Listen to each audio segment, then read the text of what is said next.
देखिए अगला प्रकरण है देशांतर रेखा। अगला जिस बिंदु पर हम चर्चा करने जा रहे हैं, पुनः की क्लास में आपको धन्यवाद सभी विद्यार्थियों को। देखिए अगला टॉपिक आता है जो आता है देशांतर रेखाएं। सबसे पहले चर्चा करते हैं कि देशांतर रेखाओं का अध्ययन क्यों करते हैं, हमारे लिए इनका क्या महत्व है। अगर आप सामाजिक विज्ञान के अंदर आपके पास पुस्तकें होगी, जिस क्लास में आप अध्ययन कर रहे हैं, जैसे इसका विद्यार्थी 7th का हो, 8th का हो, 9th का हो, 10th का हो, तो उसमें आप देखें कि इन जो भी टॉपिक आप पढ़ रहे हैं या जो भी पढ़ाया जा रहा है तो इसका हमें अध्ययन क्यों करवाया जा रहा है, वो हमारे लिए या हमारे दैनिक जीवन में उसका क्या महत्व है, क्या इम्पोर्टेंस है। हम चर्चा कर रहे हैं देशांतर की। देशांतर किसे कहते हैं? सबसे पहले देखिए, दो देशों के बीच की जो कोणात्मक दूरी होती है, क्या होती है?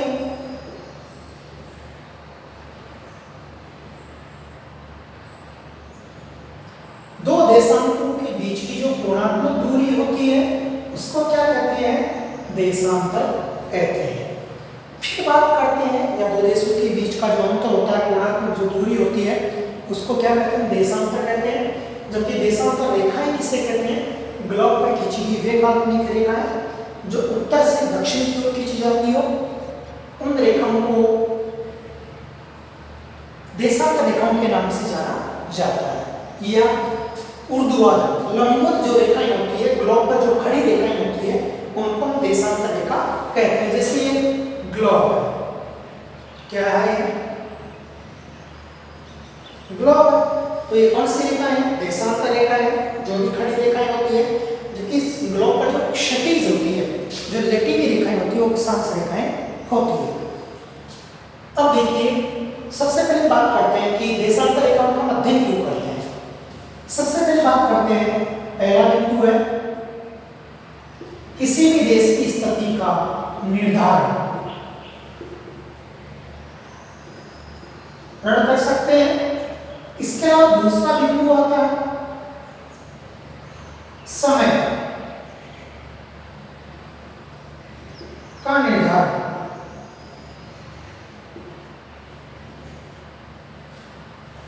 ये दो बिंदु क्या होते हैं इसके अंदर आते हैं कि स्थिति का निर्धारण कर सकते हैं, समय का निर्धारण कर सकते हैं कि कौन सा देश किस स्थिति में स्थित है, कहाँ स्थित है। इसके अलावा उस देश का समय क्या है। साधारणतः देशांतर रेखाओं को मानक समय रेखाएं भी कहते हैं, 0 डिग्री मध्याह्न रेखा भी कहते हैं। देखिए 0 डिग्री जो देशांतर होती है वो विश्व की समय मानक रेखा है, इसके उपनाम है। इसके अलावा 0 डिग्री मध्याह्न रेखा है, क्योंकि इनके द्वारा विश्व का समय निर्धारण किया जाता है कि अलग अलग देशों में समय का निर्धारण है, वो देशांतर रेखाओं के माध्यम से हम करते हैं। तो साधारणतः समय का निर्धारण इसका क्या होता है? मुख्य होता है, और देशांतर रेखाओं के माध्यम से इसका पता लगा सकते हैं। देशांतर रेखाओं की अगर हम स्थिति देखी जाए तो देशांतर रेखाओं की जो कुल संख्या होती है वो कितनी होती है? 180 कितनी होती है? 360 होती है। कितनी होती है? 360 होती है। 360 के हिसाब से ही विश्व को कितने समय जोन में बांटा गया है? 24 समय जोन में बांटा गया है। कितने समय जोन में? जैसे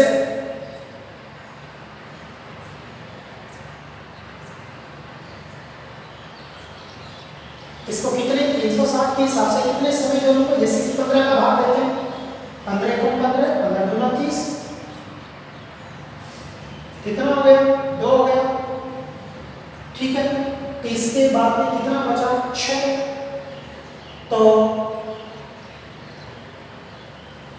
15 चौक 60, कितने समय जोन? 24 समय जोन। कितने समय जोन में बांटा? यानी जैसे ये 0 डिग्री अक्षांश है, इसका अंतर दे रखा है 15, 15 के बाद में 30, 45, वैसे 1 2 3 4 5 ऐसे खींची गई है। ये सभी काल्पनिक रेखाएं हैं। कौन सी रेखाएं हैं?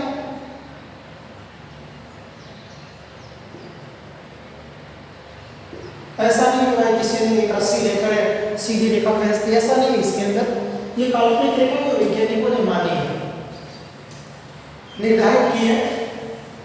तो 24 समय जोन है। अब 24 समय जोन बराबर कितना होता है?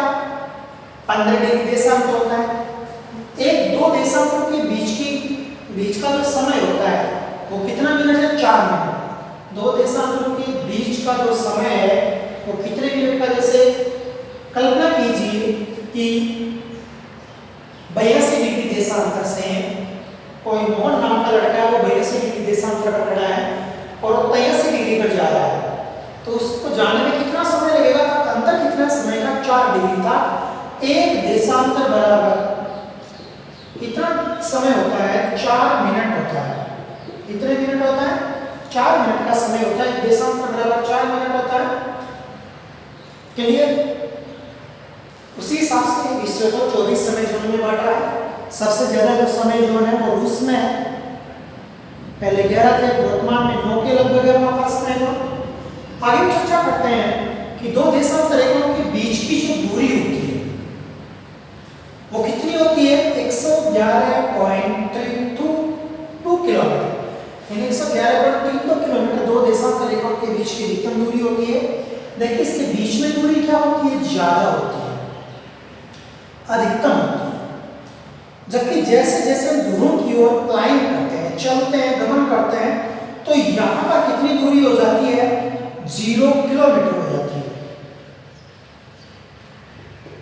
यहाँ पर दूरी कितने किलोमीटर हो जाती है? 0 किलोमीटर के लगभग इसकी यहाँ पर दूरी हो जाती है। तो यहाँ पर 0 किलोमीटर दूरी होती है किस पर? ध्रुवों पर। जबकि बीच में दूरी क्या होती है? अधिकतम होती है। अब ऐसे आड़ी रेखाएं क्या होती है? ये अक्षांश रेखाएं होती है। अब ये जाल बनता है, इसको हम क्या कहते हैं? ग्रिड कहते हैं। इसके अलावा इसके जो बीच की दूरी होती है, ठीक है ना, ग्रिड पद्धति में इसका जाल बनता है। और ये जो बीच बीच की दूरी थी इसको हम क्या बोलते हैं? इसको आकृति क्या बोलते हैं? गोरे बोलते हैं। क्या कहते हैं इसको?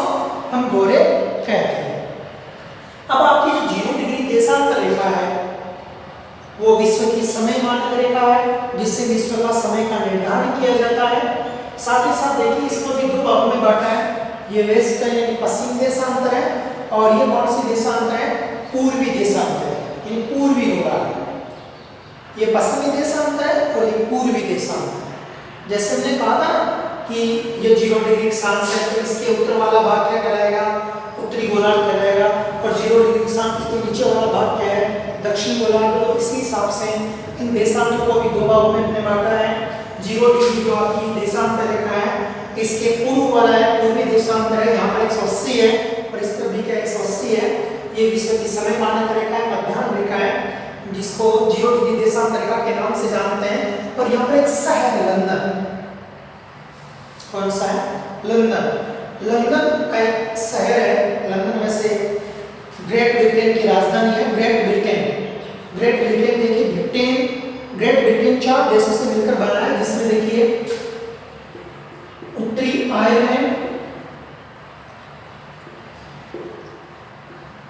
इसके अलावा वेल्स, इसके अलावा पहला, दूसरा, तीसरा स्कॉटलैंड, और इसके अलावा इंग्लैंड। ये कितने देश से? 4 देश है। 4 देशों से मिलकर क्या बना? आपका ब्रिटेन बना। ठीक है, तो ब्रिटेन का एक इंग्लैंड देश है। इंग्लैंड टेम्स नदी के किनारे पर स्थित है। वैसे फ्रांस सीन नदी के किनारे पर स्थित है, वहां पर सुलह और सुंदरियों का देश कहलाता है फ्रांस। तो यहाँ पर बात कर रहे हैं कि इंग्लैंड है, यहाँ पर स्थित है, और यहाँ का एक शहर है जिसका नाम क्या है? ग्रीनविच। सबसे बड़ी वेधशाला थी वहां पर, एक वेधशाला, ग्रीनविच वेधशाला, ग्रीनविच वेधशाला। और वहां से कौन सी रेखा गुजारी गई है? काल्पनिक रेखा गुजारी गई है, 0 डिग्री देशांतर रेखा, जिसको विश्व की समय मानक रेखा कहा जाता है। इससे विश्व का समय का निर्धारण किया जाता है, जो इंग्लैंड के ग्रीनविच शहर से गुजरती है। क्लियर? अब इसका जो समय है, इस रेखा से हमारे भारत का जो समय है वो कितने घंटे आगे है? 5.5 घंटे आगे है। 5.5 घंटे आगे है। कितने घंटे आगे है? 5.5 घंटे आगे है। जैसे यहाँ पर 12 बज रहे हैं, यहाँ पर ग्रीनविच रेखा है जो 0 डिग्री अक्षांश रेखा इंग्लैंड है, वहां पर अगर 12 बज रहे हैं तो हमारे भारत में कितने बजेंगे? 5.5 प्लस कर दिया, क्योंकि इस तरफ क्या होगा, एक ध्यान देने योग्य बात है कि अगर आप पूर्व की तरफ यात्रा करते हैं तो एक दिन क्या होगा, जैसे रमेश नाम का लड़का जहाज में फ्लाइंग कर रहा है, भ्रमण करने के लिए जा रहा है, वो यहाँ पर रुक जाता है, वो सोच रहा है मैं वापस भारत लौट जाऊं, और एक मन करता है कि स्वामी विवेकानंद जो अमेरिका गए थे वो स्थान है जहाँ उन्होंने भाषण दिया था, तो वहाँ पर मैं भ्रमण करके आऊँ। तो वो सोचता है कि यहाँ पर सोमवार है, क्या है? सोमवार है, मंडे, सोमवार, सोमवार। अब क्या होगा, अगर वो इस तरह फ्लाइंग करता है तो एक दिन क्या होगा, आगे होगा, 24 घंटे आगे होंगे। जैसे यहाँ पर सोमवार है तो यहाँ पर क्या होगा, मंगलवार होगा। इस तरफ क्या होगा, एक दिन पीछे होगा, अर्थात रविवार होगा। तो ये सोचता है कि मेरा एक दिन क्या हो जाएगा, 24 घंटे में पीछे चला जाएगा, इसलिए वो किस तरफ यात्रा करता है, भारत की तरफ यात्रा करता है। और भारत वैसे किस गोलार्ध में, मैंने एक साथ रेखाओं के बारे में बताया कि भारत पूर्वी गोलार्ध में स्थित है। किस गोलार्ध में स्थित है?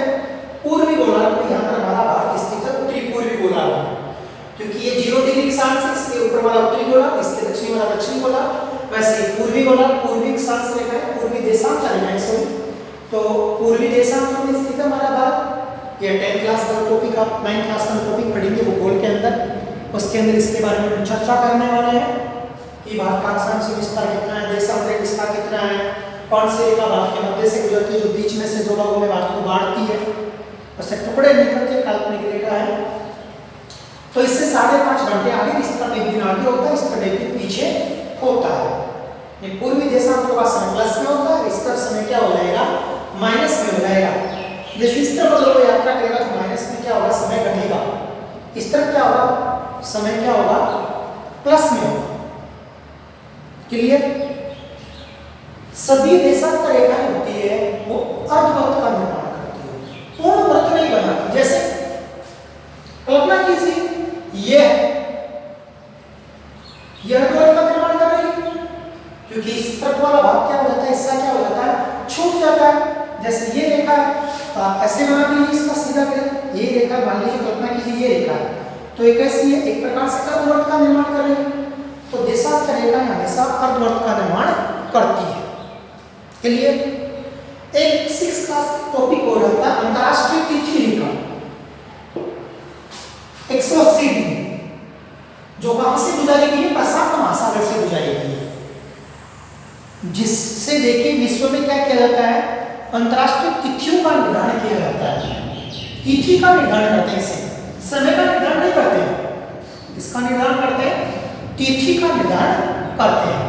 अब आगे बात करते हैं कि भारत की जो समय मानक रेखा वो कौन सी है, 82 डिग्री पूर्वी देशांतर रेखा है। ये आगे चर्चा करेंगे, थोड़ी और चर्चा कर लेते हैं, क्योंकि 6th क्लास में इसका टॉपिक है 82 डिग्री पूर्वी देशांतर है।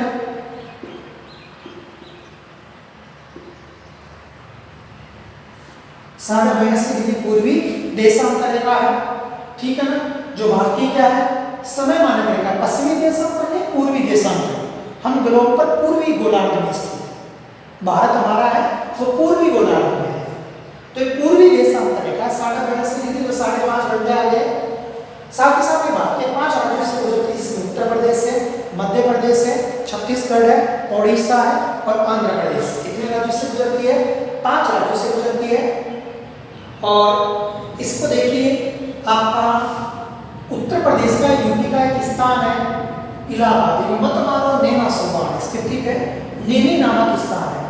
वैसे नरेंद्र मोदी के आने के बाद में इसका नाम क्या रख दिया गया है, पहले इसका पूर्ण नाम मुगलों के आने के बाद में इसका नाम इलाहाबाद रखा अकबर ने, जब इसका नाम क्या था, प्रयागराज था। पहले क्या नाम था इस स्थान का नाम, प्रयागराज। और वर्तमान में इसका जो नाम है वो क्या है, प्रयागराज है, पहले इसका नाम इलाहाबाद था। तो इलाहाबाद का एक स्थान है जिसका नाम क्या है, नैनी, या कई रूपों में क्या आता है, मिर्जापुर भी आता है। वहां से इस रेखा को क्या किया गया है, गुजारा गया है। तो विश्व में सबसे ज्यादा जो समय जो है ना वो रूस में है, इसके बाद में अमेरिका कनाडा है वहां पर स्थित है, इसके बाद में उत्तरी अमेरिका वहां पर स्थित है। तो ये अलग अलग विश्व के समय जो है, रूस में 11 है, इसके बाद में कनाडा में हमारे भारत की जो समय मानक रेखा 42.5 पूर्वी देशांतर जो 5 राज्यों से गुजरती है, और जो ग्रीनिच रेखा से इसका समय कितने घंटे आ गए, 5.5 घंटे आ गए हैं। प्रिय विद्यार्थियों, मैं आशा करता हूँ कि आपके समझ में आया होगा। पुनः इस वीडियो को देखने का प्रयास करें। सब्सक्राइब का जो बिंदु है बटन है उसको दबाएं आप। धन्यवाद।